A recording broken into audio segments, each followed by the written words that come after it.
Dating beauty queen, pinagbabarel hanggang sa mamatay. February 13, Biyernes, 6:45 po ng gabi sa Barangay Kabaritan sa Isabela. Nakaupo ang dating National Beauty Pageant finalist na si Lulet Jane Ramilo sa kanyang sasakyan sa labas ng kanilang tahanan kasama po yung kanyang tatlong mga anak. Bigla na lang po silang pinagbabarel ng isang hindi kilalang lalaki. Ayon sa mga report po, pagbubuksan sana sila ng gate ng kanyang tatay. Nang bigla-bigla na lang daw dumaan itong lalaki, sakay ng isang motor na walang license plate. Sadya itong lumapit sa akin, nalalagyan po ng biktima, saka nagpaputok ng maraming beses nang malapitan sa kanila. So bang, bang, bang. Nagkagulo na. Tinamaan ng biktima. Sinasabi na bigla na lang daw humarurot yung salarin, papunta dun sa National Highway. So gusto niya talagang tumakas at nagtagumpay siya. Dinala si Lulet sa ospital pero sabi nga nila, wala na itong buhay. Dead on arrival. Si Lulet Jane po ay nagtamo ng napakaraming tama ng bala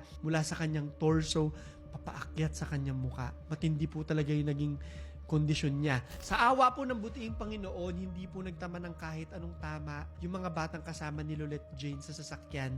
Pero nire-report po na nasa state of shock tong mga to dahil sa pagkaka-witness na pinatay mismo yung mama nila sa harap nila, 'di ba? Sabi ng ama nito na naniniwala siya na prinotektahan or sinangga ng kanyang asawa itong kanilang mga anak. But this is where it gets interesting Kasi kung babalikan natin yung bumarel, unang-una sa lahat, walang plaka. So, sino kaya ito at ano kaya yung totoong pakay niya sa pagpatay dito kay Lulet Jane? So, bukod po kasi sa pagiging beauty queen, isang educator itong si Lulet Jane. At dito napapasok ngayon yung misteryo ng kwento. Sinasabi kasi ng mga kapulisan na sinisilip ang personal nitong buhay at trabaho kung ano man yung totoong motibo ng ginawang pagpatay sa kanya. And for disclaimer lang po, wala pang kahit anong pruweba sa mga claims na ito. Actually, wala pong kahit anong update. Pero sino nga kaya ang pumatay kay Lulet Jane?